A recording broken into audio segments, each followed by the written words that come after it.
Hey guys, hey my loves. I hope everyone had a blessed Sunday. I know it's a little late.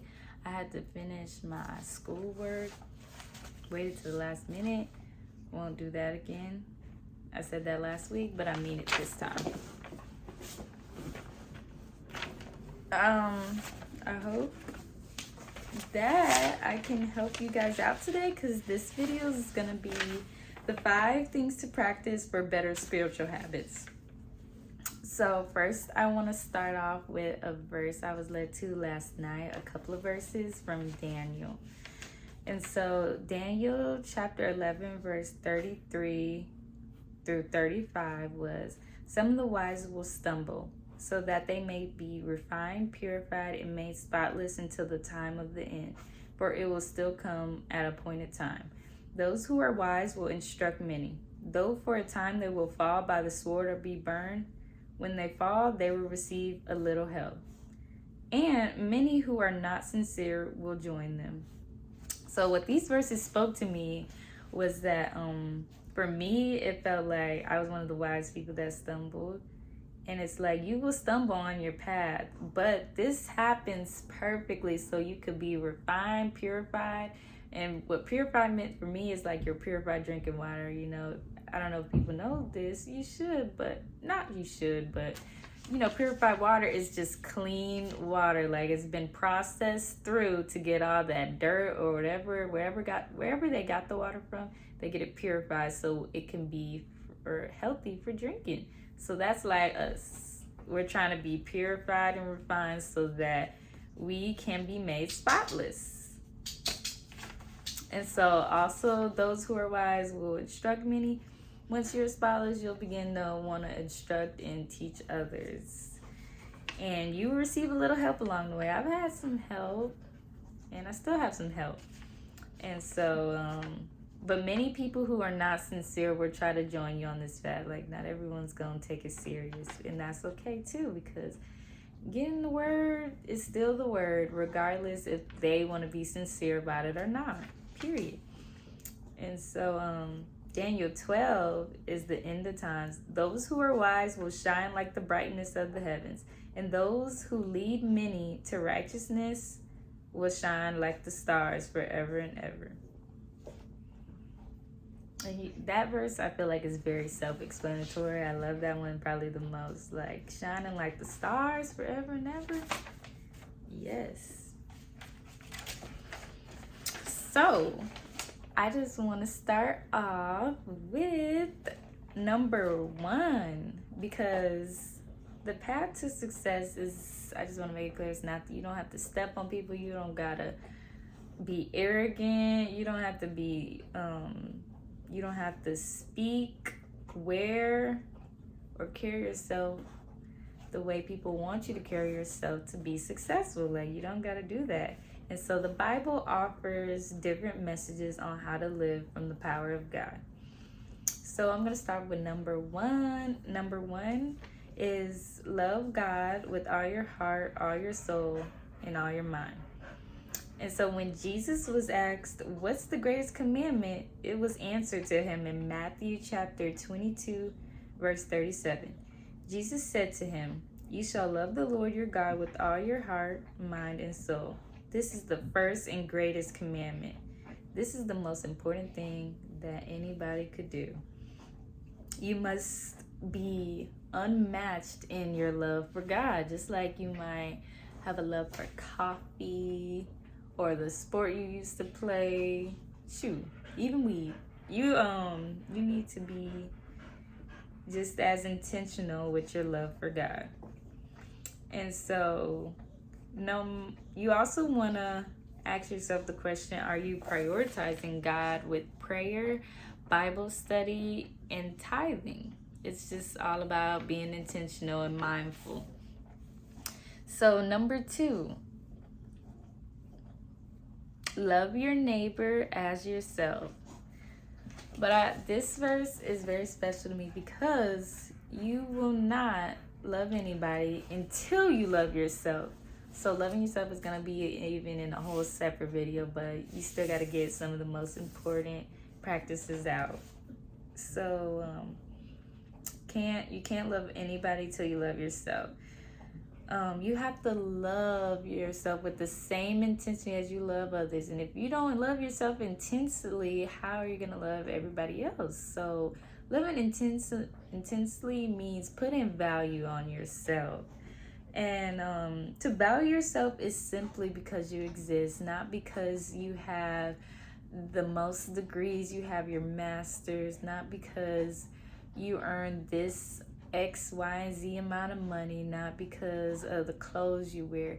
This is simply because you were birthed and you were born into this world. That's what I had to learn. Like, not because I can perform. You shouldn't have to put on a performance to have value. That's draining, and you feel like you'll never be enough. And you need to know that you are enough just simply because you are and you're trying.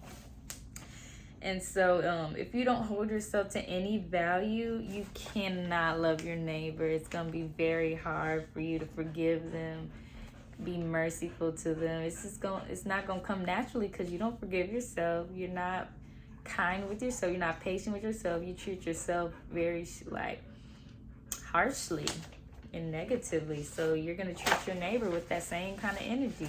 Whatever energy you treat yourself with is going to project onto other people. So number three is a godly person is full of wisdom and kindness. So wisdom is applied knowledge and discernment. So for example, like when your dog messes up in the house and you want to spank it or do whatever you got to do to let them know, hey, you don't do that in my house. You're giving your dog wisdom. Now your dog knows we're going for a walk. That means I use it outside. So wisdom for us is whatever you're learning in the Bible, you apply it. You don't just read it, you apply it to your life. Just like even with college work, even if you're like a business degree, like it's no point of going and get your business degree if you just getting it, and any of the practices you learn when the time comes you don't put it into play. That's not wisdom. It's just knowledge. You know about it, but you're not using it. So yes, wisdom is discernment too. So especially for females, we all know what discernment is. It's that gut feeling in your stomach that even men get it too, but I know females is way stronger. It's that gut feeling when you feel someone's out there doing something they shouldn't be. You feel like something's about to go wrong. Like when you ignore that, you're ignoring yourself, and that is removing confidence in yourself. That's what I learned too, because it makes you second guess yourself and question yourself. You really know what's going on. But if you have discernment, you trust yourself. That builds confidence in yourself. Like as soon as you get that ping, you trust like, oh, what I think is going on is going on. I don't have to push it to the back of my mind like maybe that's not happening. It is, and you know it. So yeah. And so also kindness is not weak or soft. It's just necessary. Like sometimes people will take your kindness for weakness, but that's their problem because they probably don't know how to be kind. And so essentially it's a paradox. Being mean means you're weak, period. So a godly person embodies God's wisdom, and that comes from experiences. If your experiences ain't beating you up, teaching you a lesson you want to actually learn from and apply it to your life, that means you're not accepting his wisdom. You're just going to keep repeating your same cycle. So yeah. And lastly, a godly person is focused on helping others. You want to be engaged in trying to see how you can serve and not always need to benefit yourselves. That's how we're born. It's not necessarily a good feeling. It's always a good feeling to help or give to people, but just constantly it's all about you. That's not a good feeling always. And so every time you pray, you want to engage in praying a lot. So every time you pray, you grow in spirit and in faith.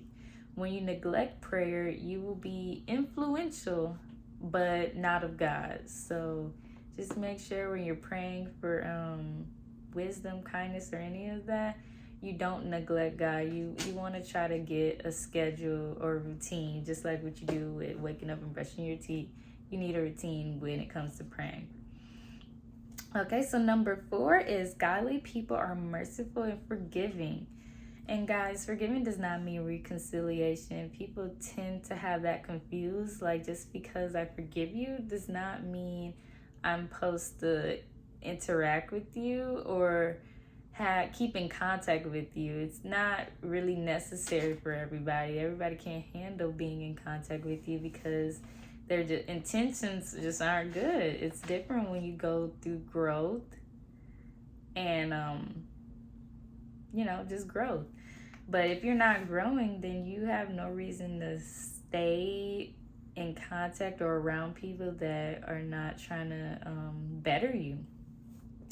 So or refuses to respect you. It depends on your situation. But if someone is showing that they still don't respect you, there's no reason to allow them back into your life. And forgiveness is never letting anyone off the hook. It's letting yourself off the hook to not harbor unforgiveness. And so one of the quotes is that, blessed are those who are merciful, they shall obtain mercy. It's kind of like reaping what you sowing. Like, if you lie to someone, you will get lied back to. If you show someone mercy, then in your time of need, you'll get mercy, period. And so you want to be merciful to all those who you interact with, family members, that spouse or relationship, your dog, just anybody, even the mean people, gotta show them mercy. So number 5 is that you will want to demonstrate humility. So Micah chapter 6 verse 8 is to love mercy, do justice, and walk humbly with God. So you still can act on defense for other people, but yet be humble. You can be strong and ambitious and yet be humble. And you can be intelligent and outspoken and still be humble. Like, you don't have to cower back or be passive, and you still will be respected as humble, as long as you're not like rubbing in your face like, oh, I got all this, that's why you're broke. You can't be doing all that and claim to be humble. It's not okay. And so, a wise woman builds her house, but a foolish one tears hers down. So this is not something about building a house brick by brick. This is more so the type of influence. This is a parable about influence. So a wise woman builds her house means that the type of influence you have can build up people or destroy people. So you always want to be careful about what message you're trying to get across or send to people by what you do, what you say, and how you carry yourselves. So yes, guys, I love you guys. I thank you so much for everyone who's followed this channel, and I'll be back with another video tomorrow. I love you guys and hope you had a blessed Sunday and a prosperous week. Hope you guys have a week full of miracles. I'm praying on mine too as well. So enjoy.